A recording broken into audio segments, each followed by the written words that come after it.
Charlie, how did it go? Oh, very well. He accepted all my security recommendations, and he wants me to take a look at some of his other places. Good. I gather he's got a lot of those. Oh, yes. Warehouses, furniture repositories, cold storage. On the continent, in the States, all over the place. What's he like? Ford? Tough. I'd rather have his business than his friendship. Well, you've got his business. Yes, rather more than I'd bargained for. Oh? What do you mean? He sounded me out on another proposition. And what was that? Well, boiled down, when you take off all the wrappings, he wanted to know if I'd murdered someone. He what? He didn't come out into the open, but that's what it amounted to. A very good fee. £30,000. 30,000? Gally, what on earth did you say? I said I was interested. Naturally. Monday, Monday, Monday, must be funny in the rich man's world. Monday, Monday, Monday, always Sunday in the rich man's world.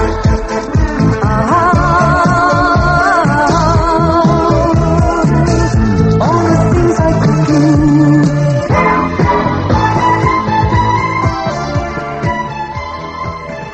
The Treadgold Conspiracy by Malcolm Stewart, with Nicholas Courtney as Galloway Hatch, Margaretta Scott as Lady Constance Treadgold, and Norma Ronald as Olga. The Treadgold Conspiracy.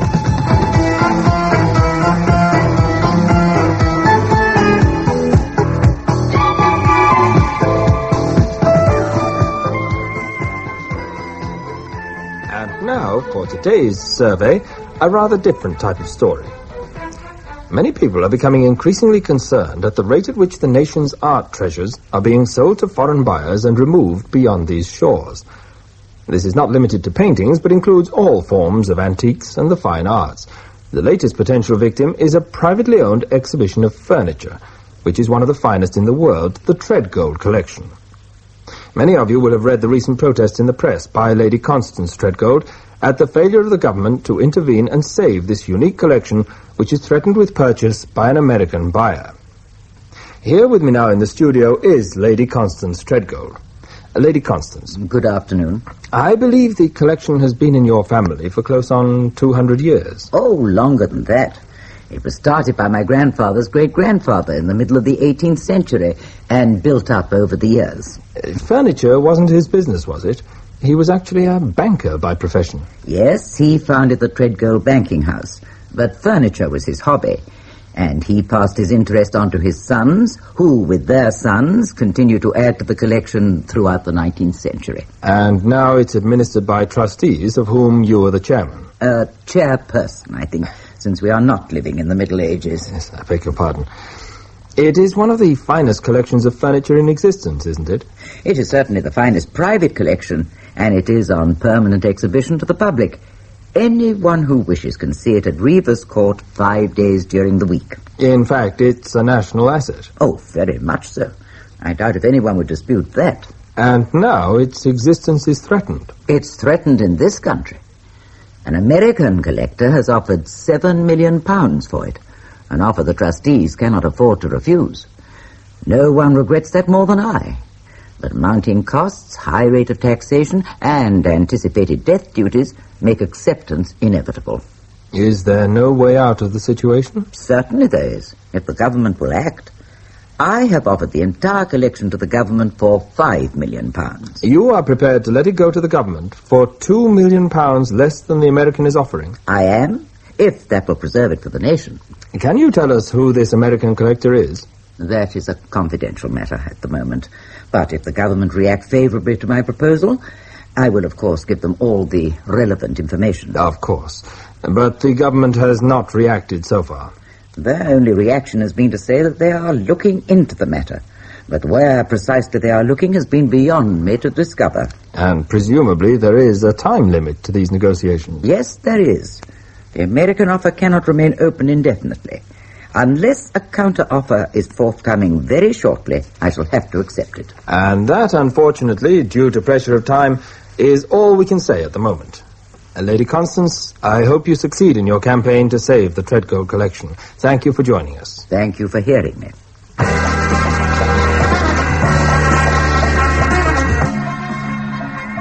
I wish someone was chasing me with 7 million. Have you heard of the Treadgold collection? Of course. It's been in all the papers. Haven't you read about it? Can't say I have. Oh, Gally, really? What do you do with your spare time? Snooze quietly. Look. In the car mirror. The green rose turning into the car park? That's him. I'll get out and stroll over in a minute.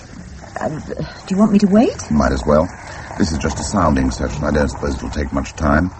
He'll probably drive round the park once and drop me back here.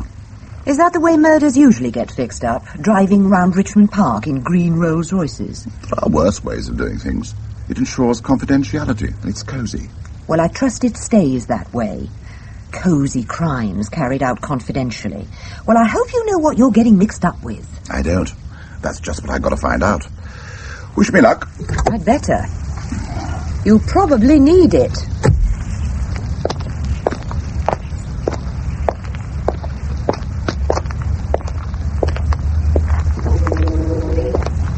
Afternoon, Sir Daryl. Get in, Hatch.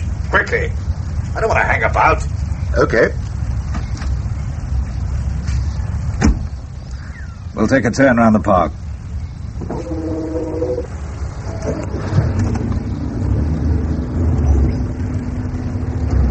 Well, you thought about it? What we discussed the other day, yes. And what conclusions have you come to? I'd like to hear more. About the terms? Well, the terms are all right. Very good, in fact. What is it you want to know, precisely? I can't help wondering what makes you think I'm right for the job. I know a great deal more about you than you suspect, Hatch. I didn't pick you at random out of a hat. I made very careful inquiries about you. That sounds ominous. What did you find out? Quite enough. You call yourself a security consultant. That's just a cover term. You're a private eye. Now, that's how I started. That's how you're going on. Supposing I am. What's wrong with that? Nothing at all. What makes you right for the job? Private eyes cut corners and sail near the wind. They know the tricks of the trade.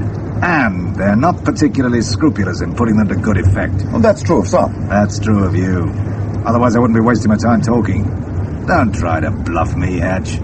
I haven't got where I am today by letting people pull wool over my eyes. Oh, I'm sure you haven't. Coal stores and warehouses aren't acquired in large numbers by someone lacking in business acumen. I'll agree that your description of private eyes is a fair summary. It's a fair summary of you. Be that as it may, what you indicated the other day seems to involve rather more than cutting corners and sailing near the wind. It does. It means carrying matters as far as it's possible to carry them. Look, let's get to the point. You want me to kill someone? It has nothing to do with me, Hatch. In this affair, I am not the principal. You mean you're acting on behalf of someone else? Yes, I am. I see. When do I meet him? You'll meet him as soon as you're sure in your own mind about undertaking what's required of you. It's difficult to be sure about anything unless you know the details. You'll learn the details from him. All I want to know now is that you're prepared to pursue the matter. Oh, yes, I'm prepared to do that. I'm not surprised. I thought you would be. I'm glad I come up to your estimation. It's not estimation, Hatch. It's sizing up. Know-how, lack of scruples. That's why I picked you. Enjoy a walk. Only on a fine day. It is a fine day. We've come just over a mile. Won't take you long to get back. I gather you want me to get out? Yes, since we've nothing further to discuss at the moment. I see. Very good. You're right. It is a fine day. When do we two meet again? You will know when I get in touch with you. Goodbye, Hatch. Goodbye. Charming manners.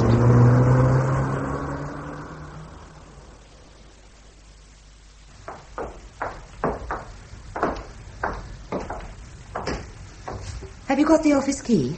Yes. Here we are. After you. Thank you. What I can't understand is how I achieved that sort of reputation in Ford's eyes. Who's been putting all these stories around? You haven't been gossiping by any chance? Gally, if I gossiped, you'd be serving a life sentence. Ever since I joined the firm, you've always gone as far as you thought necessary to get results. And that since you went respectable as a security consultant. Heaven knows what happened in the days when you were an inquiry agent. I'll tell you, strictly in confidence. I never actually murdered anyone. Theft I always just avoided. Blackmail I only practiced in order to bring criminals to justice. I broke and entered on occasions in order to find out what was going on, but never took anything. I did tell a lie sometimes, but that was only to the Inland Revenue. Gally, look. Why don't you pull out now, while there's time? What am I supposed to pull out of? Oh, for heaven's sake, aren't you being engaged to murder someone? Now, he never actually mentioned murder, or used the word kill. But you said he spoke about carrying matters as far as it is possible to carry them. Oh, he keeps talking like that. I presume he's referring to murder, but he may just be talking about paying one's income tax. Gally, really? Listen, I've got to pursue this matter in order to find out what it's all about. If I pull out now and someone gets killed, it won't look too good when I make a public statement that I suspected something nasty was going to happen, but preferred to pass by on the other side. You could go to the police. Well, to tell them what? That there's an obnoxious man with terrible manners who keeps dropping sinister hints. I don't want to get known in the metropolitan area as Sissy Hatch. Oh, you're impossible. I don't know why I work for you. I'll tell you, because I pay you a damn sight more than you deserve. Now stop wrestling with my conscience and answer that phone. Hatch Security, Olga speaking. Oh, Geoffrey, nice to hear from you. It's a long time. Yes? Yes? The Treadgold collection. Oh, I'm sure he would. What is the name? Walter Crowley Snell. Wait a minute, I'll write that number down. 930-1928. Right. I'll pass that straight to Gally. Surely. And get back to you if there are any queries. Will do. Geoffrey, that's very kind of you. Extremely grateful. I'll get on to him straight away. Yes, of course. Bye for now. How extraordinary. What was all that about? Was Geoffrey Howard, in a tearing hurry, as usual. Oh, that antique dealer friend of yours. That's right. Apparently the Treadgold trustees want to get in touch with us. The Treadgold trustees? Yes, you know, the Treadgold collection. Furniture. We heard Lady Constance Treadgold talking on the radio about it. Oh, yes, I'm with you. All this recent publicity has made them nervous about their security arrangements. Geoffrey has given your name to Walter Crowley Snell, the fine arts expert, who's advisor to the collection. He wants to contact you right away. That's why I'm ringing him now. Okay, good enough. Walter Crowley Snell, it's a name I seem to know. Oh, it crops up in the press quite a lot. Only the other day I was reading all about how... hello? Is that Mr. Snell's house? Could I speak to Mr. Snell, please? Oh, that is Mr. Snell. Mr. Snell, this is Hatch Security. Geoffrey Howard suggested we should contact you. Mr. Hatch is in the office now. Would you like to speak? Yes, of course. Hold on, I'll ask him. Mr. Snell wonders if you could get round to see him now. Where does he hang out? Can you give us your address, Mr. Snell? Flat 16, Tresham Court, Cadogan Gardens. Just off Sloane Square. It'll take about 10 minutes. Yes, tell him. Mr. Hatch can get round very shortly, Mr. Snell. Will that be okay? All right, then. Thank you. Goodbye. He'll be delighted to see you. Full of charm. Very oldie-worldy. But at least that's a pleasant change from Dr. Brutal. Mr. Snell? Yes? I'm Galloway Hatch, Hatch Security. Oh, Mr. Hatch, of course, my dear sir. Do come in. Thank you. To tell you the truth, I was not expecting you quite so soon. You got here with remarkable dispatch, if I may say so. My office is only 10 minutes away. Ah, that explains it. No hat or coat? Oh, obviously not. No, I just got in my car and drove straight round. Well, then let us go through. After you, please. Thank you. Good heavens. This is some room. I hope it meets with your approval. Oh, yes, indeed. Very unusual. Quite a spectacle. Put on for the delectation of my visitors. Oh, it's delectable, all right. And it must represent a small fortune. Oh, mostly bric-a-brac, you know. There are some good things, but it's just a show. I like flaunting my good taste. I don't blame you. You've certainly got some to flaunt. Oh, my dear sir, a very just riposte. Do sit down, Mr. Hatch. Thank you. I gather my good friend Geoffrey Howard has been in touch with you. Yes, he phoned just before we rang you. You know him well? Well, actually, he's a friend of my assistant, Olga Clay.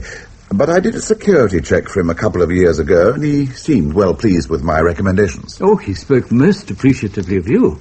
Did he explain what I wanted to talk about? I gathered it was to do with the Treadgold collection. Exactly. I imagine the recent publicity it has been getting has caused some concern about security arrangements. Oh, it has, most definitely. With these large sums of money being bandied about, it makes one nervous. In that case, a security check is a good idea. In my experience, it's never a bad idea at any time. Oh, my dear sir, right you are. Those are my very words to Lady Constance. And, of course, with sums like 7 million being broadcast, just the time when thieves break in and steal. What would you like me to do about it? Well, in the first place, I think you should see Constance as soon as possible. Could you by any chance get down to Reeves Court today? Yes, I could, if you will tell me where it is. Of course, I'll ring Constance now. Oh, excuse me.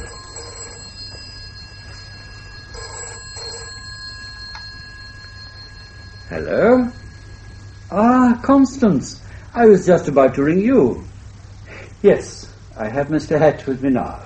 He can come down this afternoon. Yes, the sooner the better. I'll ask him. What about 4 o'clock, Mr. Hatch? Yeah, yes, he's nodding. 4 o'clock then. I'll give him the directions. Yes, of course. Goodbye, my dear. Lady Constance will be glad to see you. Reeves Court, how do I get there?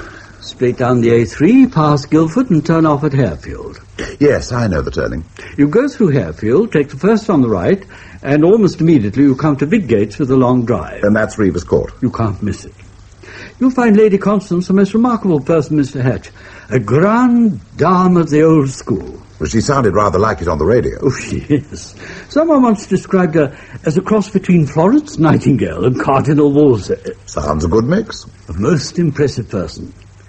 Well, thank you for giving me your time so promptly, Mr. Hatch. I'm sure your advice will prove invaluable. I believe I can be of help. By the way, just one point. With whom should I discuss terms? That is not to be overlooked. Thank you for reminding me. I think it should be me. Could you give me any guidance in the matter? Yes, I think so. For example, to take a case you know about, I charged Geoffrey Howard £500. That was for his gallery and basement storage. And his offices. I also revamped his insurance. I see. Yes, well, that seems very reasonable. I should imagine Reeves Court would be a more complex proposition. Oh, yes, undoubtedly. Rest assured, there's no lack of funds, Mr. Hatch. I'm glad to hear it. That's always a help. And now, before you go, let me offer you a parting libation. Libation sounds a bit much. Could you make it a small snifter? Well, of course. I have some excellent Amontillado. That'd be most acceptable. Oh, by the way, Mr. Hatch, before you send in your estimate, perhaps we could have a brief discussion. A discussion? What about exactly? A minor item. A small percentage, easily lost. You mean an invisible loading?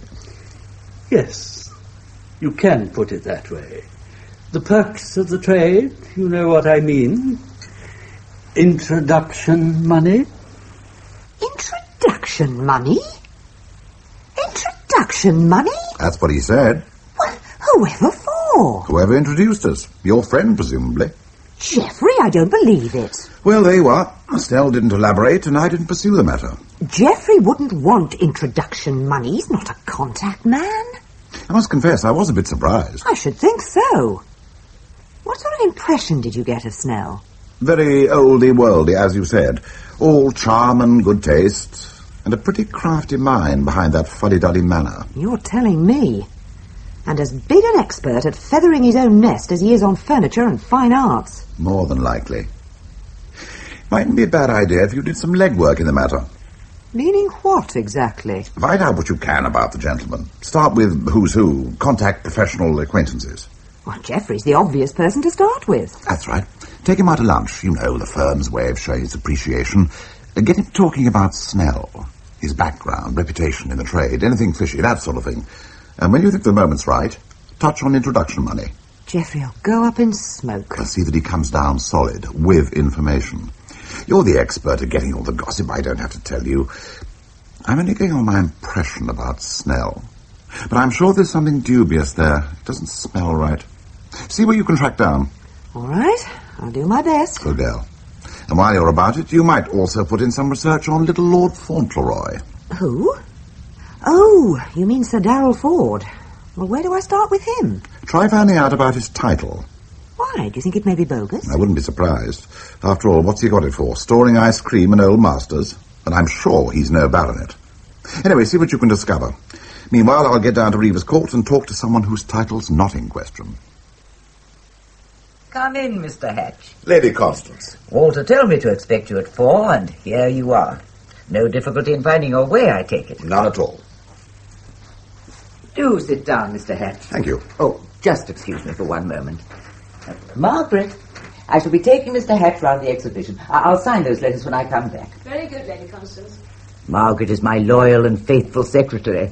Very overworked these days with all this correspondence. Your negotiations with the government? And with the American bidder, who never ceases to press me. I don't know how much longer I can hold out, Mr. Hatch. That must be very difficult for you. Anything to do with the government is difficult. Fortunately, my friends in high places have indicated that things are beginning to move in my direction. I imagine your broadcast today will have helped. Oh, yes. It came just at the right moment, apparently. One of my Whitehall contacts rang only a few minutes ago to tell me. Sounds as if it shouldn't be long before you get a decision. I think that may well be. I don't want to talk myself out of a job, Lady Constance, but in the circumstances... Oh, Mr. Hatch, I'm sure that Walter Snell is quite right to insist on having this security check. He's been in touch with our insurance people, and they agree. Well, in that case... Well, now, let me take you round. Right. I live in this flat in the West Wing, which gives me ample accommodation. The exhibition closes at 4, so we can walk about there now quite freely. Oh, good. And this is my private door, which gives me access to it.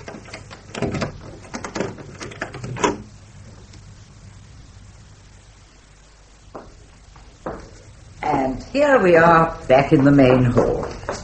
And that completes the exhibition. It does. Any other space is taken up by storage. Covers quite an area, doesn't it? 8 large rooms. Patrolling them is quite a healthy exercise. May I look at that plan again, just to refresh my memory? Here you are.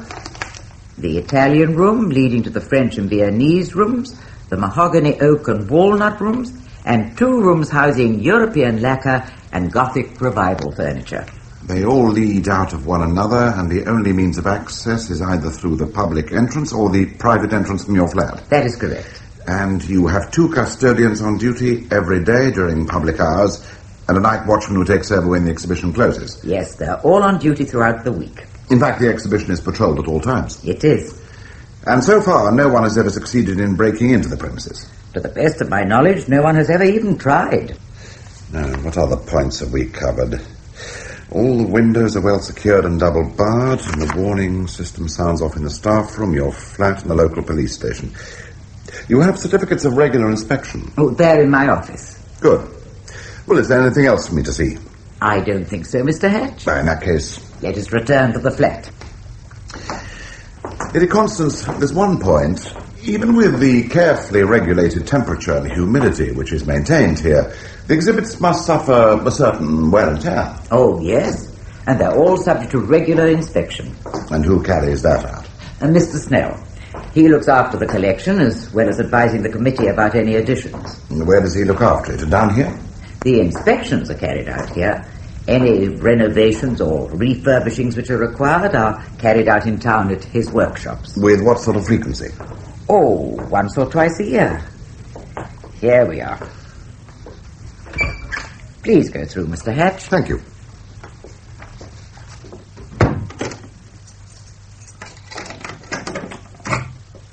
And now let me offer you some tea. Oh, that's very kind of you, Lady Constance, but I ought to be getting back. Ah, well, in that case, I won't try to detain you. Excuse me, Lady Constance. Oh, excuse me. Yes, Margaret, what is it? A phone call. Oh, who is it? I don't know. He wouldn't give his name. He's been hanging on for a couple of minutes. Really? Oh, I know. It's the press. One of my contacts. There may be news for me. Will you excuse me, Mr. Hatch? Oh, please don't wait. I'll say goodbye to you now. Goodbye, Lady Constance. I'll send you my recommendations. Thank you. Show Mr. Hatch out, Margaret. Yes, Lady Constance. This way, Mr. Hatch. Thank you. Hello? Daryl, I wasn't expecting you. Goodbye, Mr. Hatch. You do know your way back to the A3. Thank you, I do. Goodbye for now. Goodbye.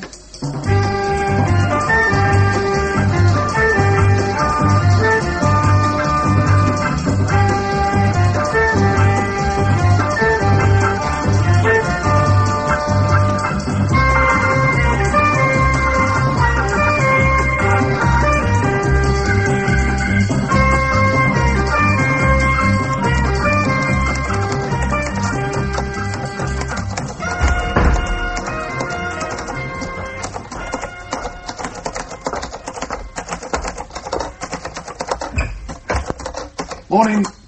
Good morning, Gally. There's a lot of mail on your desk. So I see. What have we got, apart from bills? Oh, there are one or two inquiries. How did it go yesterday? Oh, nothing unexpected. The lady's not a dragon? Well, let's say she's a lady dragon. There was something, though. Oh, what sort of something? After we'd been round the exhibition, there was a phone call waiting for her. She went to take it, and I pushed off. Just as I went through the door, I heard her say, "Daryl, I wasn't expecting you." Daryl's not a very common name. No, it isn't. You're thinking of Ford? Probably just a coincidence, but let's bear it in mind. How did you get on with your inquiry?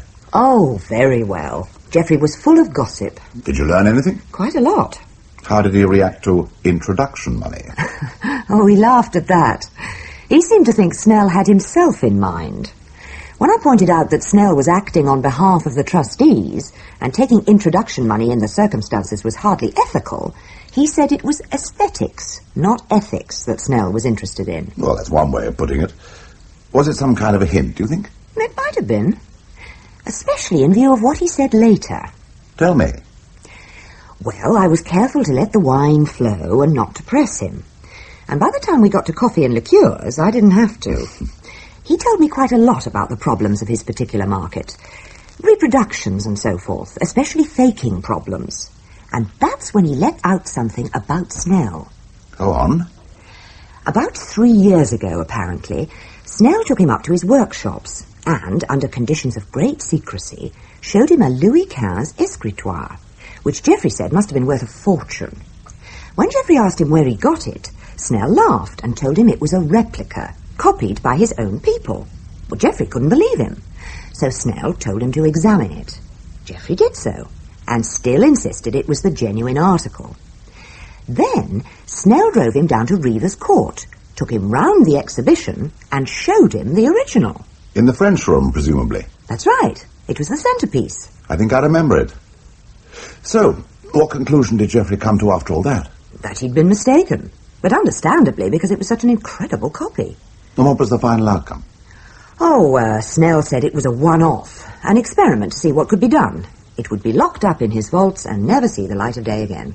Did Geoffrey believe him? I think so. He pointed out that Snell's standing was too high for him to run risks with the Treadgold collection. Oh, I dare say. But what about other directions? If you can copy one thing perfectly, you can copy another. Yes, I know. When I raised that point, all Geoffrey would say was that this was a funny old world and you never knew what was round the corner. You can say that again, especially when it comes to Snell. I'm beginning to have increasing doubts about that gentleman. What exactly do you think he's up to? I don't know. Something pretty devious. He's not a straightforward villain like Ford. Oh, him! I nearly forgot. No sign of a title. You checked with the College of Heralds? Yes, Burke, Debrett, the lot. Not a sniff. It looks like a phony. Fake furniture? Fake titles? What am I getting myself into? A murder, apparently. Perhaps that's a fake, too. I wonder. I must remember to ask the dear boy when he rings me.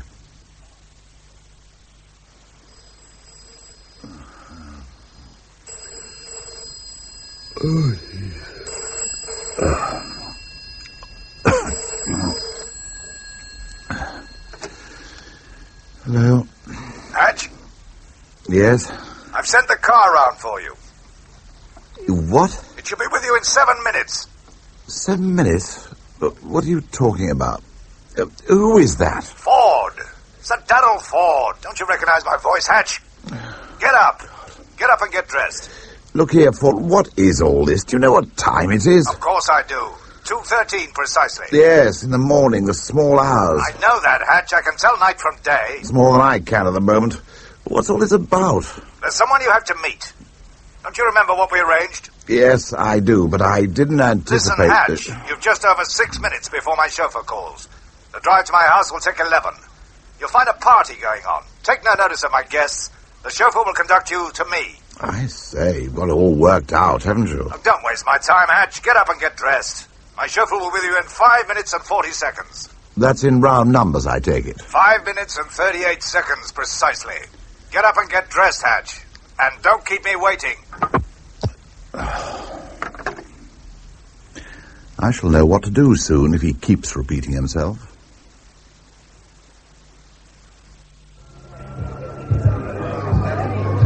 This way, Mr. Hatch, please. Just follow me, sir. Lead on, my friend. I'm with you.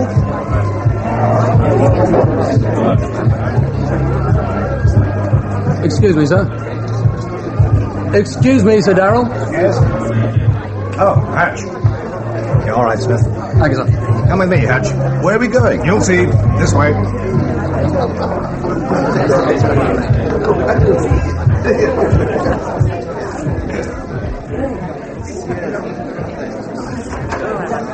Here we are. After you. Go in, Hatch. Very well.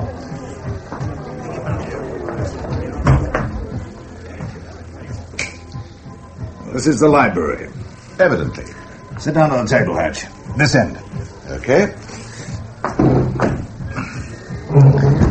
Now, in 10 minutes' time, at 3 o'clock, all the lights in here will go out. And the man you are to meet will come through that door. Is our conversation going to take place entirely in the dark? No, there's a reading lamp at the top of the table, which he will switch on. He will be able to see you quite clearly, but you will only just be aware of him. I advise you to keep things that way and not indulge your curiosity. I'll try to resist the temptation. But why all this mystery? Don't pretend to be naive, Hatch. You don't expect a client to reveal his identity in a matter of this kind. And I warn you not to try to discover it. I take your point. Aren't you going to be there? No. As I already explained, I'm not the principal in this matter, only the intermediary. Whatever's arranged is entirely between you and him.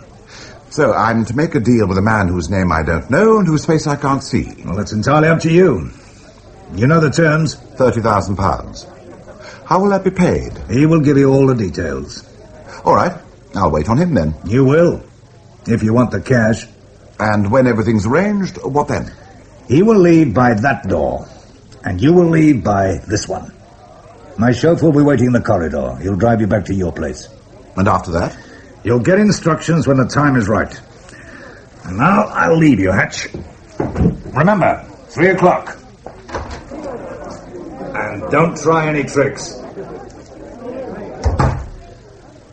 Here we go. 9 minutes to lift off.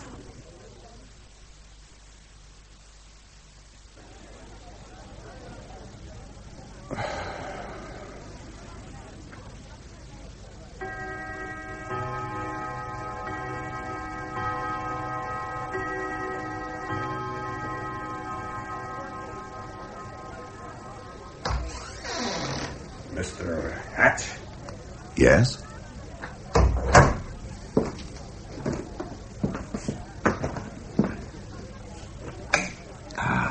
That's better. Now I can see who I'm talking to. That's rather more than I can say, with that light right in my face. That's as intended.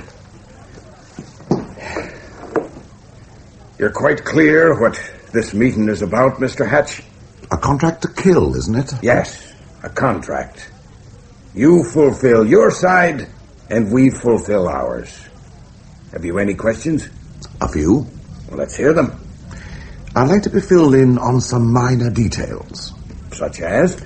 Such as when, where, who, why, and how. You don't want to know much, do you? I want to know enough. I don't mind talking in the dark, but acting in the dark is against my principles. All right, I'll start with how. The man you're going to kill will be shot dead with a silenced automatic. The killing will occur at his place, and he himself will give you the weapon. That sounds very obliging of him. This isn't a suicide by arrangement, is it? No. He will be quite unaware of what is going to happen. He will be under the impression that you are acting as a courier. A courier?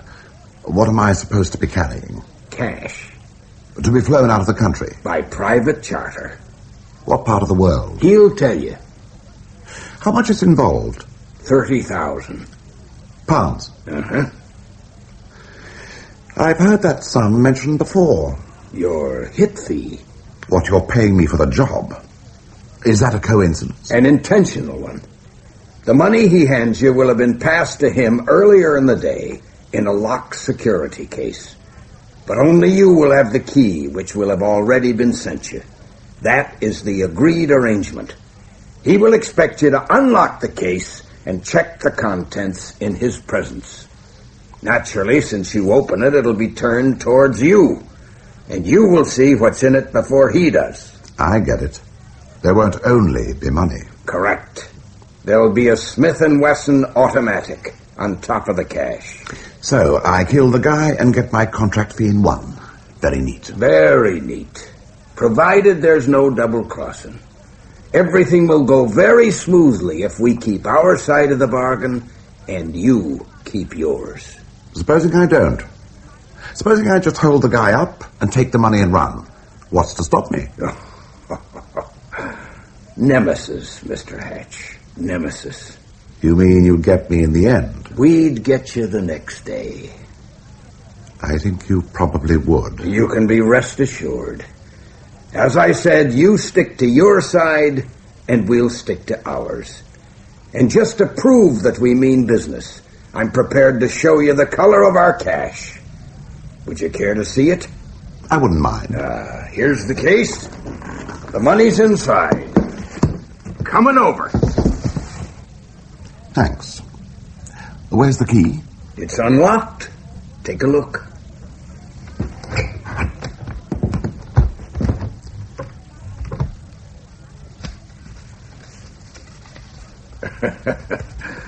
Go on, satisfy yourself. Check it through. £20 notes in £500 bundles. Correct. It won't take long to check through that. On the day, you can hold him at gunpoint while you do so. Yes, I can. And who, by the way, is he? Why do you want to know? Because I don't like shooting people I haven't been introduced to. It's something I insist on. In fact, it's a condition of carrying this through. In that case, you've nothing to worry about. You know him already. I do? Who is he? His name is Walter Crowley Snell.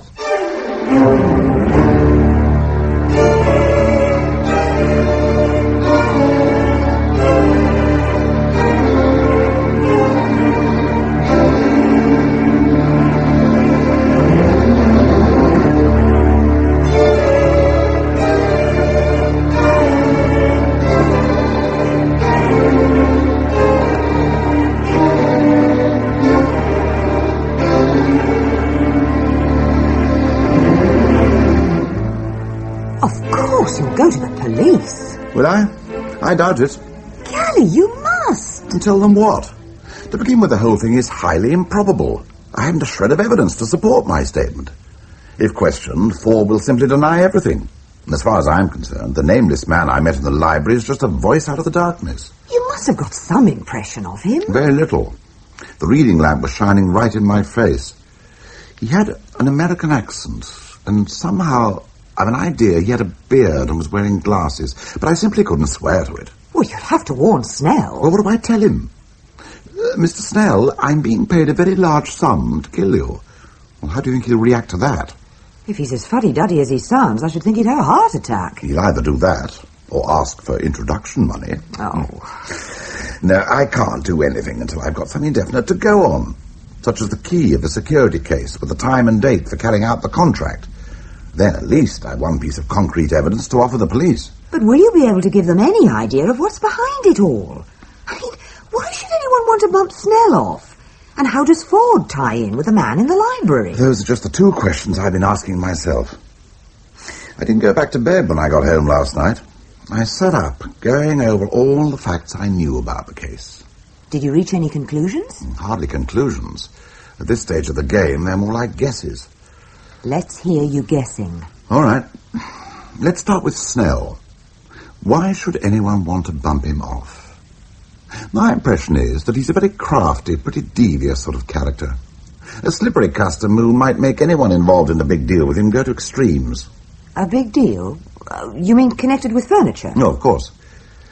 You remember Snell showed your friend Geoffrey Howard a wonderful replica of a Louis XV escritoire, which was so good that Geoffrey refused to believe it was a copy? Until Snell took him down to Reeves Court and showed him the original. Yes. Well, I believe Geoffrey was right the first time. What? It was the original he was shown at Snell's workshops, and the copy which he saw at Reeves Court. Yes, but surely... I know. He examined the so-called copy very carefully. But how carefully did he examine the so-called original? My guess is that when he was assured he was seeing the original standing in the collection, he took Snell's word for it. What was Snell up to? It was a test. Snell, or Snell's craftsman, had achieved a perfect copy. Snell wanted to find out if it would deceive an expert standing alongside original exhibits. He reckoned that if he could pull wool over an expert eye, he could be pretty sure of getting away with it when he substituted other replicas for the most valuable originals. The test he carried out with Geoffrey was the severest test possible, and when it succeeded, he knew he was onto a good thing. You mean purloining the Treadgold collection? Or the most valuable part of it, by degrees, over a period of time. Under the very nose of the old lady? Oh, yes. Theft by substitution. Golly. Is it possible? I think so. But I'm only guessing. Suppose you're right. How would Ford come into it? There's no evidence that he does. Oh, don't tell me he doesn't know what's going on. I wouldn't dream of it.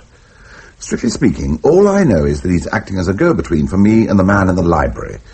But obviously he's mixed up in the conspiracy. Conspiracy? To rob old Constance Treadgold. If they get away with it, some £1 million worth, it'll go down in history as the Treadgold conspiracy. Big stuff. High stakes. No wonder it's adding up to murder. Now, that depends in the end who does the adding up. I'll tell you how I think Ford comes into it. Having solved the problem of removing the originals and substituting copies, Snell was faced with a problem of disposal. After all, you can hardly go around hawking purloined pieces from the Treadgold on the open market. Oh, no. You'd have to sell them off surreptitiously to private buyers. Collectors with more money than scruples who'd know what they were getting but would keep their mouths shut. Now, that takes time. And it needs storage and distribution. So, you look around for someone with storage facilities, preferably furniture repositories, and you find that Ford has got these, both in Europe and America. And you do a deal? You bet you do, on a percentage of the profits. But being Ford, it was a pretty high percentage. That didn't satisfy Snell, naturally. So he told Ford he was getting lower prices than he actually was, and when Ford found out, that didn't satisfy him. So he decided to get Snell disposed of and take over the business? Not quite. What? He went into partnership with someone else who wanted to dispose of Snell. The American in the library. The man, I suspect, who has offered Lady Constance $7 million for the Treadgold collection. But if he's prepared to buy the Treadgold... Provided it's genuine. Not if half of it's fake. Very successful men, millionaires particularly, don't like being taken for a ride. Especially by fuddy-duddy fine arts experts who give themselves airs while trying to crook you. How did he find out? Ford? I imagine so. Ford probably spilled the beans about what was going on and made it clear that it wasn't the Treadgold collection the American was going to buy, but a collection of fakes. At the same time, he must have pointed out that if Snell was eliminated, the American could take over Snell's share of the market. This would enable him to get the best of the Treadgold collection, now lying in various Ford repositories, at Ford's price, well below what Constance was asking. And, of course, Ford would benefit by that arrangement because he'd no longer need the sales contacts Snell had been providing. Oh, yes. It's an arrangement which suits everyone. Except Lady Constance. And Snell, of course. It's a pretty cold-blooded arrangement where he's concerned. They're pretty cold-blooded people. I suspect that if Ford were ever to donate his blood, it would be found to be just above freezing. Golly. who?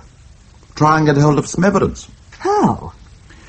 I think Snell is the key figure. It must have all started with him.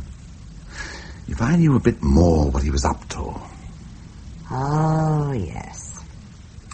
Just as you could if you were to hide under the sofa and overhear what goes on in the flat. You've got it. Oh, dear. Here we go. Well, how are you going to get in to bug the place? Breaking an entry? No, nothing crude like that. I thought of another way. I'll need your assistance.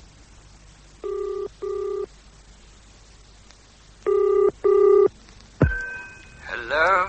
Mr. Snell? Yes? This is Galloway Hatch. Oh, Mr. Hatch, how are you? Very well.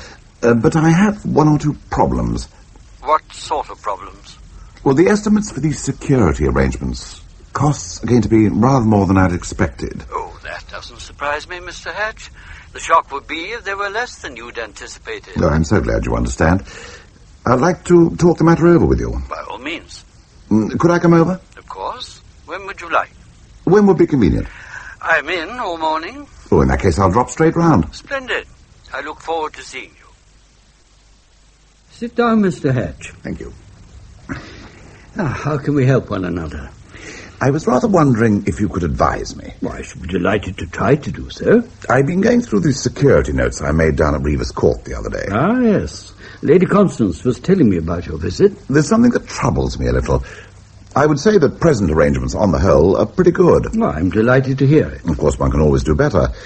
Advances are constantly being made. The warning system, for instance, was installed 7 years ago. There have been considerable technological developments since then. But I got the police to test it, and it is perfectly satisfactory. Good. Excellent. Naturally, I want to do the best for my clients, but not to run them into expense which may not be strictly necessary. In view of the possibility of the government acting in the very near future... I see just what you mean, Mr. Hatch. I very much appreciate your scrupulous concern, and, of course, your consulting me about it. What sort of expenditure do you envisage if all your recommendations are put through? Well, in the event of installing a new warning system, closed-circuit surveillance, magic eye, and other developments, somewhere between 8,000 and 9,000. And then, of course, there will be your fee, expenses, and other considerations. I don't think that 11,000 or 12,000 pounds is going to worry anyone, Mr. Hatch. Really?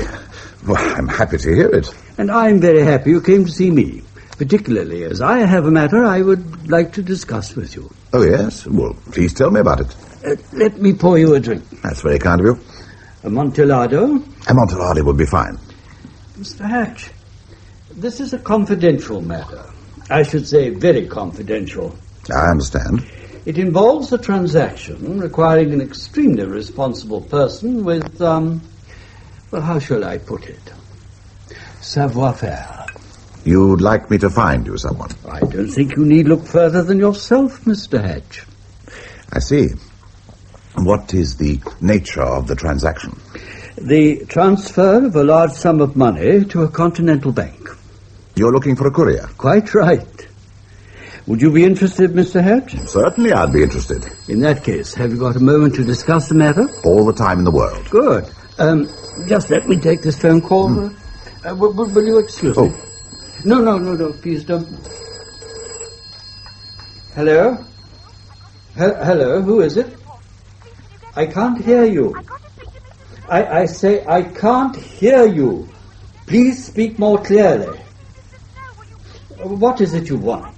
What is it you want? Oh, some hysterical woman I can't make out. Yes, I am Mr. Snell. What do you want? What? A fire? Did you say a fire? Oh, my God.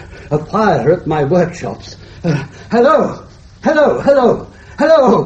Oh, damn her, she's gone. Oh, this is awful. Try ringing the workshop number. Workshop, yes, of course. Oh, dear. Oh, goodness. Come on. The line's engaged. What on earth am I to do? Where's your car? My car? In the forecourt. I must go, Mr. Hatch. Will you excuse me? Oh, of course, you get off. Thank you. Thank you so much. Goodbye, Mr. Hatch.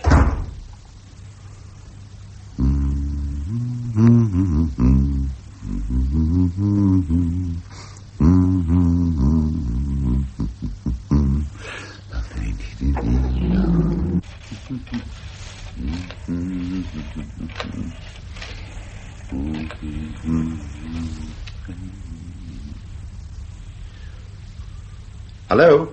Action as planned. See you.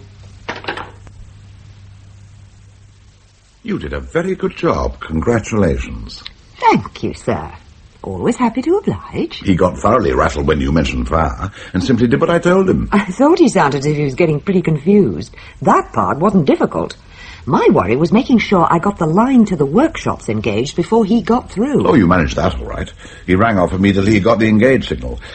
No, the whole operation went very well. I trust you had no problems with the bugging? Oh, none at all. I stuck pinhead pickups in the door lintels and the recording apparatus under a cupboard shelf.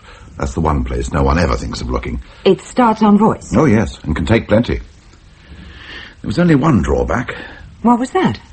When you phoned in, he was just beginning to sound me out about this courier business. You mean getting money out of the country? The thing the man in the library brought up? Yes. Unfortunately, Snell didn't get as far as the nitty-gritty. What I want to know is why he needs a courier now. If what I suspect is true, he's been getting money out of the country and evading the inland revenue for a long time. And he must have a system of transfer all lined up. Well, perhaps he has, but uses a different courier every time. If you stick to one man for that kind of job, you're rather playing into his hands. Too true. Anyway, I'm sure Snell will be on to me again soon, and when he does, I'll dig a little deeper. It does rather look as if things are getting close to takeoff. Yes, it does. I wish we knew more for certain. What about your inquiries? Have you managed to glean anything further? I have, as a matter of fact. What about? Ford. Oh, good. Let's hear. According to what I could discover, Ford started his storage business over in Ireland with scenery docking. He used to lease storage space in towns where local theatres were cramped for room. Later, he came over here and gradually built up his whole warehousing business. But originally, he started as an actor. An actor? Yes, a pretty bad one, I gather. I heard that from a friend of mine who remembers touring with him. Oh, it was years ago, after the war. He used to play heavies. Eventually, he gave it up and started his scenery business. But his acting name wasn't Ford. What was it? Garstang. CDF Garstang. Everyone called him Charlie. He was a terrible ham, apparently. He still is, and the ham's gone off. I wonder... What? CDF Garstang, Charles Daryl Ford. What about that? Yes! Of course, more than likely. That would explain that phone call. Do you remember my mentioning a telephone call which came through for the old girl when I was down at Reeves Court? Just as you were leaving, something about Daryl. That's right. Daryl, I wasn't expecting you. I didn't hear any more because the front door closed. You think it was Ford? Well, it's beginning to look more and more like it.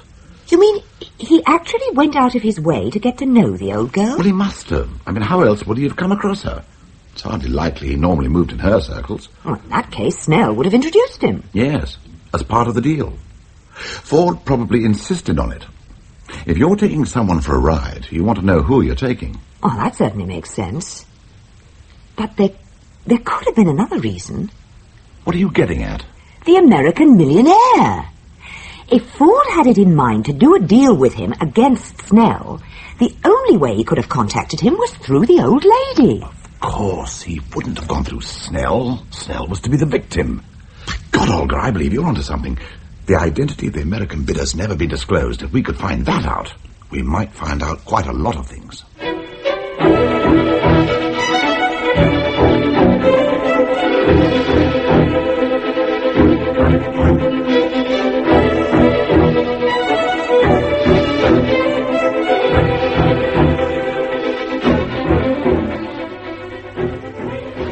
Finally, it was revealed today that the government has intervened over the Treadgold collection and has saved this unique display of furniture for the nation. A few minutes ago, Lionel Elder spoke to Lady Constance Treadgold.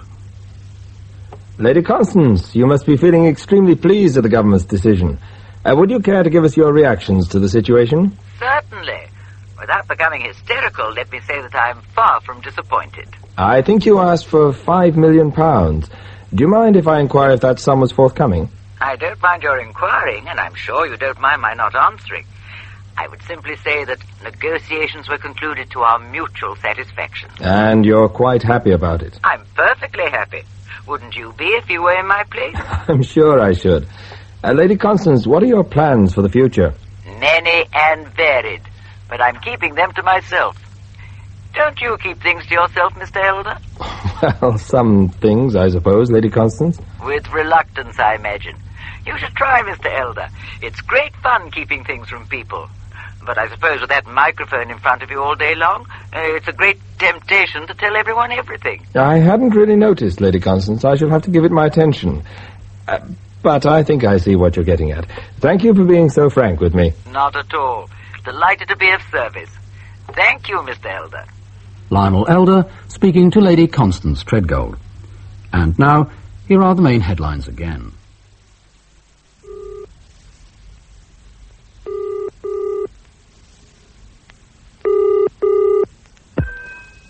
Hello, Reeves Court. This is Galloway Hatch, Hatch Security. Oh, Mr. Hatch. You wish to speak to Lady Constance? If I may. Hold on, please. Thank you. Hello, Mr. Hatch. Lady Constance, allow me to congratulate you on your success with the government. Oh, thank you, Mr. Hatch. It was a famous victory. It was indeed. It only goes to show what can be done if you're prepared to fight and have friends in high places. I'm sure they can't. Lady Constance, in the light of the sale, I was wondering if I could come down and discuss one or two matters. Of course, Mr. Hatch. When would you care to come? Tomorrow afternoon? Thank you, that would suit very well. In that case, might I expect you about 4? I'll be with you at 4 o'clock, Lady Constance. Some more tea, Mr. Hatch. Thank you. Your tea is excellent. A special brew. I'm so glad you like it. Now, you were telling me about your security recommendations. I'm halfway through preparing them. After my survey, I came to the conclusion that your present arrangements are very adequate. And a few days ago, I discussed with Mr. Snell whether the expense of installing new equipment was really justified.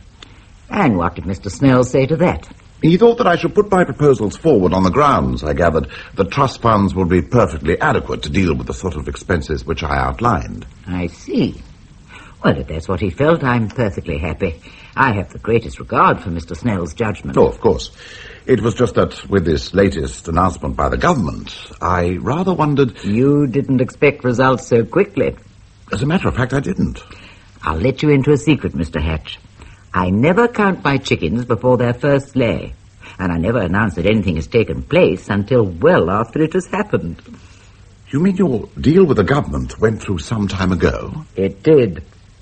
Before your original broadcast? Yes, before my broadcast. Ah. I made it a condition of the deal that no announcement should be made until funds had actually been transferred to my account. I was able to bring the necessary pressure to bear to get my way, because I offered Reeves Court as a permanent housing in addition to the collection itself. I see. One has to do these things, Mr. Hatch. You've no idea what happens when sticks and stones begin to turn to liquid gold. Thousands of grasping hands appear from nowhere, from the furthest corners of the earth. Yes. And before you know where you are, half the money is exhausted. Well, this does rather put a different complexion on my security recommendations. They might involve as much as 10 or 12,000. Don't worry, Mr. Hatch. Just carry on and complete them. And send them to you? No, not to me. To Mr. Snell. I'm pretty exhausted, and I'm going away on a long holiday. Well, I'm sure you deserve it. It's been a privilege meeting you, Lady Constance, and a pleasure to advise you. Thank you, Mr. Hatch. I was assured that I would find it so by quite a number of people, including Sir Daryl Ford. Sir Daryl Ford? No, I think you know him, don't you? Didn't you have a phone call from him when I was here last? Oh, Daryl. Yes, of course. I didn't realize you knew him, Mr. Hatch. Oh, yes. In fact, I've just completed a security survey for his largest furniture repository. Really? A man of far-flung interests in the storage line. Was it furniture that originally brought you together? In a way, I suppose. He was very helpful in that he put me in touch with this American millionaire, whose bid for the collection enabled me to force the government's hand. I didn't realize that. Oh, yes. The strange thing was that I never actually met him, the American, I mean, although he made a number of phone calls. He knew the collection inside out. He must have been round it any number of times, but I never met him personally.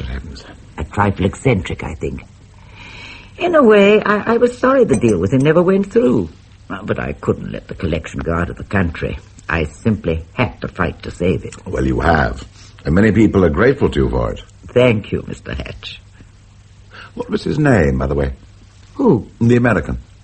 Oh, him. Margaret. Yes, Lady Constance? What was the name of our American friend who put in a bid for the collection? Garstang, Lady Constance. Garstang, of course. CDF Garstang.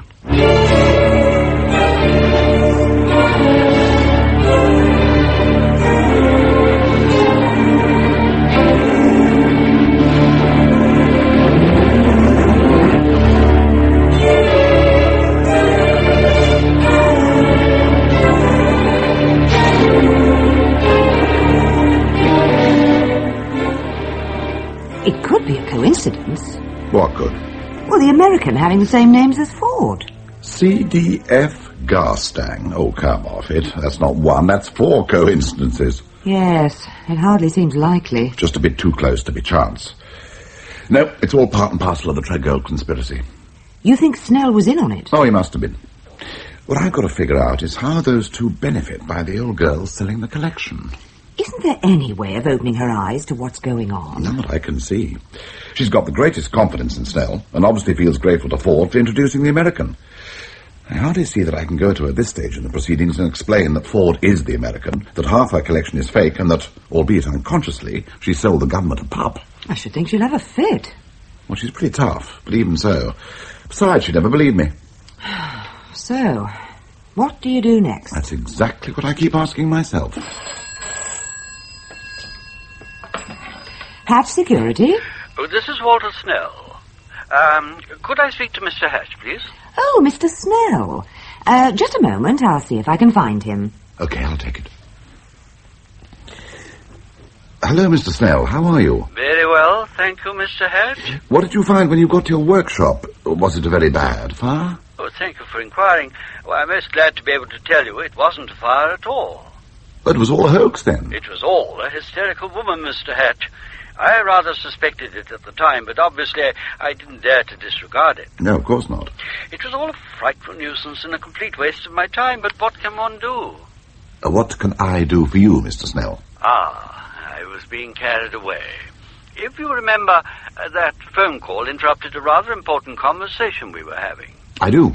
It is fresh in your mind? I remember it clearly. If I understood rightly, you were interested in the proposal which I put forward. Yes, I was.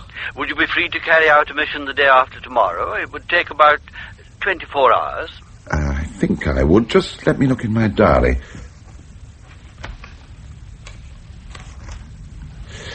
Yes, that would be quite all right. Thursday the 24th. My flat at 3 o'clock. Bring your passport with you. I'll give you all the details then. Very good, Mr. Snell. Thank you, Mr. Hatch. Next Thursday, then. Goodbye. Goodbye. Now I know what to do.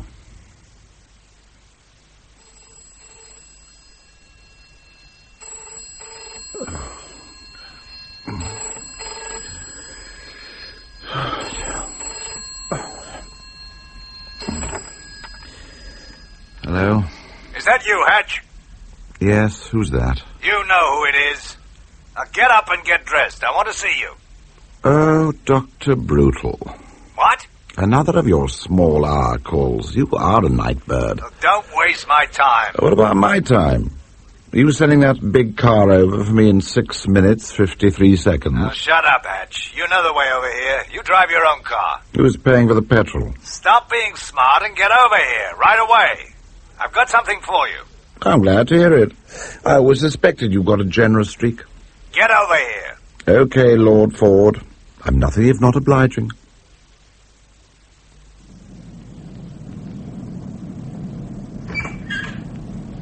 Come in, Hatch. Do you always conduct your business in the middle of the night like this? That's my affair. I do what I choose to do. Remember, it's me who's paying. Oh, I can't forget it.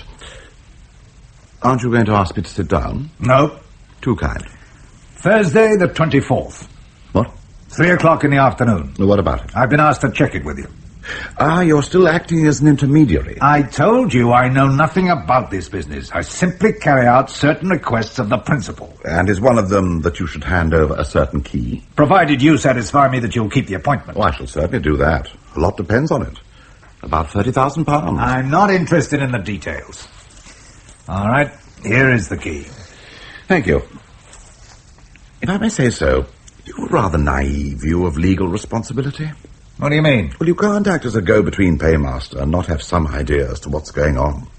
If all this ends up in court, you're not going to be able to stand up and plead that you weren't an accomplice. I didn't hire you to give me your legal opinion. I dare say you didn't. I'm giving it free. Well, mind your own business. Just concern yourself with carrying out instructions. Excuse me, I've got a good deal more than instructions to concern myself with. Just a little matter of possible life imprisonment. I don't mind sticking my neck out sometimes, but with those sort of odds, I don't like sticking it out in total darkness. What are you talking about? Clandestine meetings in unlit libraries with anonymous individuals plotting murder. If you didn't like the deal, why didn't you say so? You accepted it at the time? At the time, yes. But there were things I didn't know. Since then, I found out something. What have you found out? That the man I met here in the library, whom you refer to as the principal, is none other than the American millionaire who put in a bid for the Treadgold collection. Who told you that? Never you mind. Furthermore, I've discovered his name. His name? Yes. What is it? C.D.F. Garstang. How did you work that one out? By putting two and two together. Well, you got your sums wrong. Now listen to me, Hatch. No, you listen to me, Ford. There was a very good reason for keeping everything as obscure as possible, because C.D.F. Garstang never really existed. For Lady Constance, he was just a voice on the phone, and for me, he was just an impersonation. Oh, yes? Yes, by an actor of the same name, an Irish actor. A terrible ham who eventually got out of the profession via scenery docking and went into warehousing, cold storage, and furniture repositories. Hatch, I'll kill you. Oh, no, you won't, Daryl Ford Garstang. That will complicate things too much when too much is at stake. We'll both carry on and see this business through, but you know that I know, and there'll be no double-crossing. Give me back that key. Not on your Nelly. Give me that key. I said we'll both see this business through. Hatch! Goodbye, Ford. I want that key! Want away. You're not getting it, Mr. Ford. Well, sorry I can't address you by your title. I found that too is phony. Are you really going to see this thing through? Of course. What time's the appointment? 3 o'clock. Gally, I'm worried. So am I. I wish you'd tell me what you're going to do. I shall stick to the agreed plan. When Snell produces the case, I shall unlock it as if to count the cash and take out the gun. And what will you do then? I shall stick it in Snell's face, frighten the daylights out of the old so-and-so, and make him come clean. You think he'll spill the beans? I'm damn sure he will. Supposing Ford's tipped him off? What about? That he's hired me to kill him? Well, supposing it comes off, what do you do next? Ah, that's the question. Are you going to tell the old lady? Well, I can hardly do that at the moment. She's out of the country. You'll go to the police? Probably. Depends what I find out. The whole situation's highly fraught and very delicate. Won't it put her in a terrible situation? I'm afraid it will. The government and its experts won't be too happy either, with egg all over their faces. What about you? What about me? I shall have done nothing wrong. Just exposed the scandal of the century. I hope it works out that way. Don't be so optimistic. What's the time, by the way? Just after 2:30. I must go. Look after the office. Gally? Yes? Do take care. Of course I'll take care. I always do. Especially when I put the cat among the pigeons.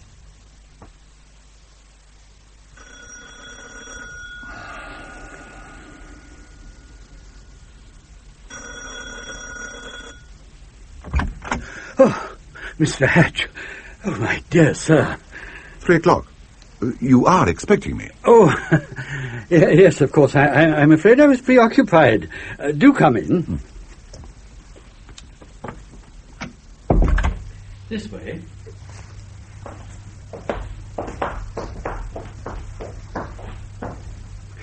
Sit down, Mr. Hatch. Let me pour you a drink. Thank you. What shall it be, a liqueur? A liqueur will be fine. Grand Marnier? Excellent. I'm sorry our conversation was interrupted the other day. Perhaps we can go on from there. As you rightly concluded, this is a job for a courier, and the sum concerned is considerable. Thank you. In point of fact, we never discussed terms. I was coming to that when the phone interrupted me. Your journey will take you to Geneva, to a certain finance house whose name and address will be found in an envelope which I shall give you. You'll be flown there in a private plane, which will pick you up at an airstrip outside the London area. I'll give you all the details when I hand over the money. Now, as to terms, £1,000. 500 now, 500 on return. I won't quibble about that. Very good. Let me say that from our first meeting, you impressed me as being the man for the job. Someone of dependability and discretion. Oh. The sum concerned is large, £30,000. Oh. In fairness to you and to myself, we will check that together in a moment. I think it's remarkable that you're prepared to entrust such a large sum to anyone else. I am prepared, Mr. Hatch. In some situations, one has to take risks. One has to balance one uncertainty against another. With you, I'm ready to do that. Thank you. And now, if you'll excuse me, I'll get the case which is in my safe in the next room. I take it you have the key. I've got it here. Good. Somewhat unusual arrangement, but necessary in a complex situation. And now, if you will allow me a few minutes. Certainly. If you feel like another drink, don't hesitate to help yourself. Thank you. Do you like music? I do, as a matter of fact. Then let me regale you.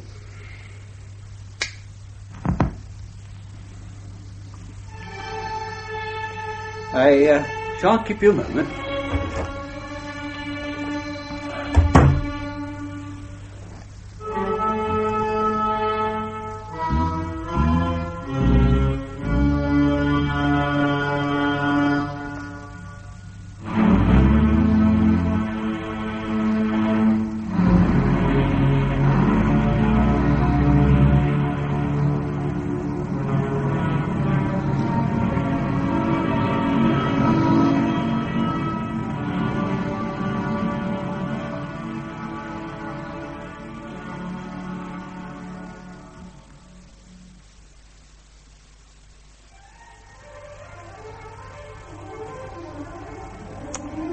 What's he doing?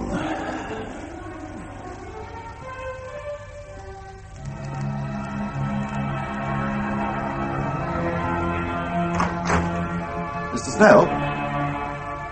Mr. Snell? My God! Open up here! Open up! Police here! Open up! Police! Are you all right, sir? Me? Yes, why? We've just had an emergency call. This is 16 Tresham Court. Yes, it is. May we come in, sir? Certainly, Sergeant.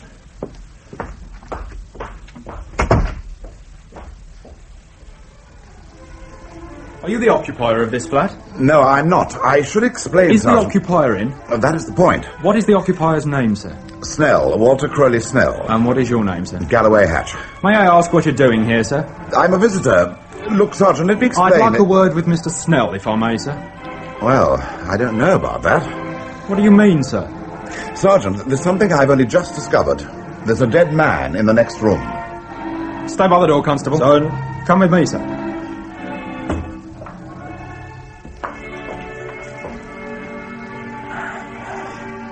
He's been shot through the head.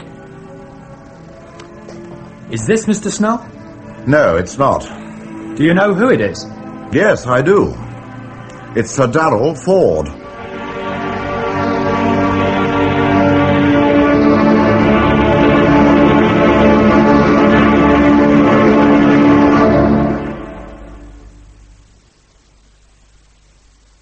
Have you got that all right? Yes, Inspector. Any queries, Mr. Hatch? Not at this stage. I'll want to read it, of course. Of course. We'll need your signature on it. OK, get that statement typed. Very good, sir. Well, Mr. Hatch, your bugging of Mr. Snell's flat was an infringement of privacy not to be condoned. But what we've picked up on those tapes so far does seem to support your contention that there was some sort of conspiracy. A conspiracy to defraud? I'm sure there was. I imagine the money you were supposed to collect was part of the proceeds, but they fell out over it. Oh, they fell out, all right. But I still can't see why Snell should have put that emergency call through. Oh, delaying tactics, Inspector. While I was being taken in and you were getting my statement, he was on his way. Must have been almost an hour before you put out a call for him. Yes, and I don't imagine that the plane which is picking him up will be flying to Geneva. Quite a different destination. Let's just play that last tape again, in case we miss something. Right.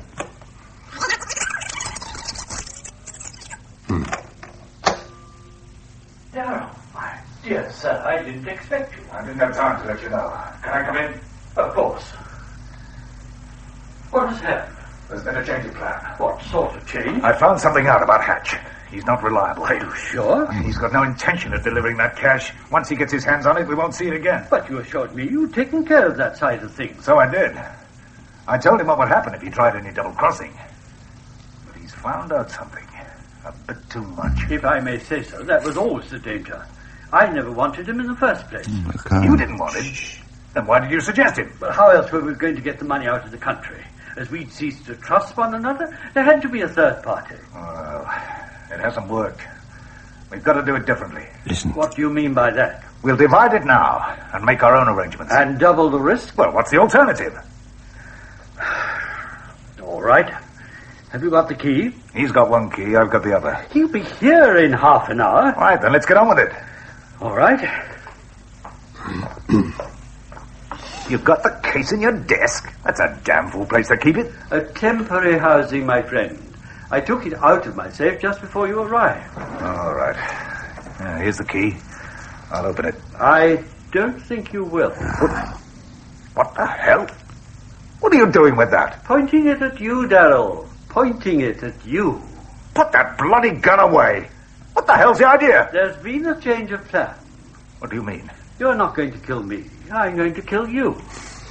What, of your mind? Very far from it. Well, for God's sake, Walter. Oh, it's Walter, is it? What's got into you? We went into this together, we'll come out together. How nice. Look, I played fair from the beginning, didn't I? I played fair all along. It wasn't my fault you turned suspicious. I came here this afternoon to warn you. Well, don't you believe that? No, I don't. I'll tell you what I do believe. What, for God's sake? In doing to others what they would do to you, if only they got the chance. You bastard! You dirty...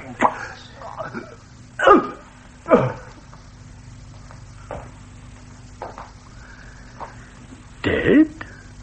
My dear sir. My very dear sir.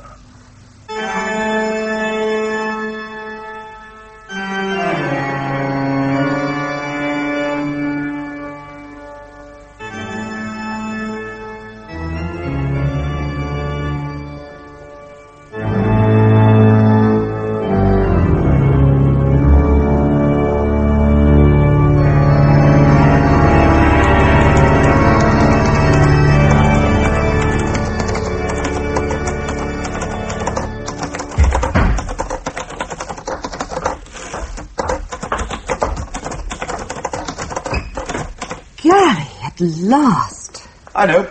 You thought I'd never get away. What happened? Snell shot Ford and went off with the loot. What? The police came round in answer to a 999 call just as I discovered the body.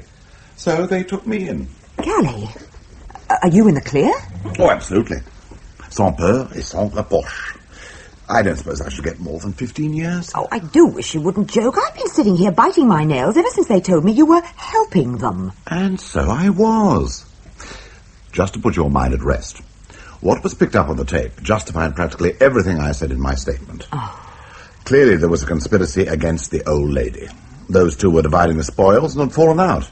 And if Snell hadn't shot Ford, Ford would have shot Snell. So you are in the clear? Oh, yes. I expect I shall get my wrist slapped for invasion of privacy, but that's all. Besides, the authorities are going to be much too concerned with hushing up the frightful row that could break over the Treadgold collection. Oh, that reminds me. What? The old lady rang 3 times. Constance? Yes, she said she'd ring again. That's probably her now. But she's abroad. Where's she ringing from? I don't know. She didn't say. All right, I'll take it. Galloway Hatch? Good evening, Mr. Hatch. This is Constance Treadgold. Good evening, Lady Constance. I'm sorry I missed you before. I gather you rang. No matter, Mr. Hatch. I expect you were detained.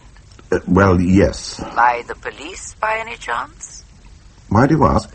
Because I'm rather concerned about Mr. Snell. Did he get away? Get away from what? From Daryl Ford, in the first place.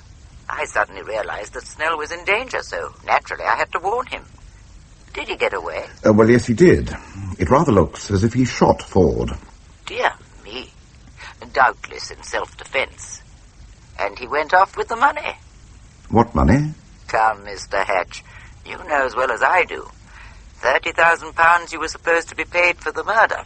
You know about that? I know it was my money. So it was very reprehensible of Mr. Snell to go off with it. Hasn't he gone off with quite a lot of your things, one way and another? He certainly tried to. Fortunately, I had my suspicions about him early on. So when I discovered he'd substituted a copy for a valuable escritoire in my collection, I knew what to do. What did you do? I introduced him to Ford. On the basis that one good crook deserves another. On a business basis. Which ensured the highest cut of the profits from the whole swindle going to the sleeping partner, yourself. I didn't quite hear what you said, Mr. Hatch. I simply told them to make a business arrangement and get on with it. The alternative being that you went to the police. Oh, dear. Wouldn't that have been a kind of blackmail? Wouldn't that have been their just deserts? It depends how you look on things. Perhaps our minds work along similar lines, Mr. Hatch. Perhaps they do, Lady Constance. Why did you ring me? Ah, yes. As I said, it was very naughty of Snell to go off with the money. And shooting Ford wasn't very nice either. However, I think I know where Snell is to be found. If you and the police act quickly, he can still be arrested. Right. Give me the details and I'll pass them on. It's a little place 5 miles south of Lincoln. Burstead Manor. Burstead Manor. There's a small private airstrip. The local police are bound to know it. Private airstrip. The aircraft picking him up is landing at 8 o'clock this evening. ETA 2000 hours. Get Inspector French on the other line. That's the number. Very urgent. Okay. Right, Lady Constance. I'll just check that back. Lady Constance? Lady Constance? Are you there, Lady Constance? Oh, hell, she's rung off. Hello? Can I speak to Inspector French? It's about the Ford murder case. Galloway Hatch. Yes, I'll hold. Oh, God! What?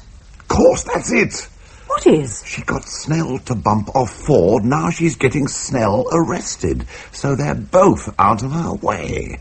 Constance? She's played them off against each other all along the line. Now she's reaping the entire proceeds. Do you mean she was behind the whole business? From the beginning. She was the Treadgold conspiracy.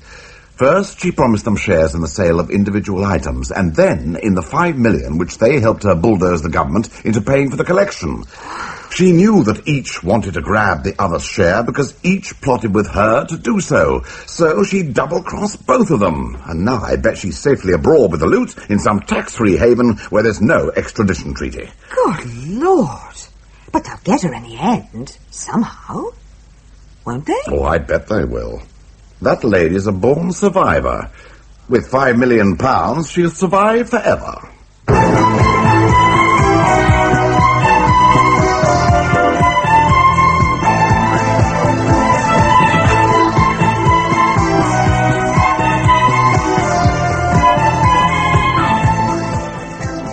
In The Treadgold Conspiracy by Malcolm Stewart, Galloway Hatch was played by Nicholas Courtney, Lady Constance Treadgold by Margaretta Scott, and Olga by Norma Ronald. Sir Daryl Ford, John Bennett, Walter Crowley Snell, James Thomason, and the principal, Don Fellows. Lionel Elder, John Livesey, the police inspector, Alan Dudley, and the sergeant, Spencer Banks. Haydn Wood played the radio announcer and the chauffeur, and Patience Tomlinson, Margaret and the stenographer. The Treadgold Conspiracy was directed by Margaret Etall. Thank you.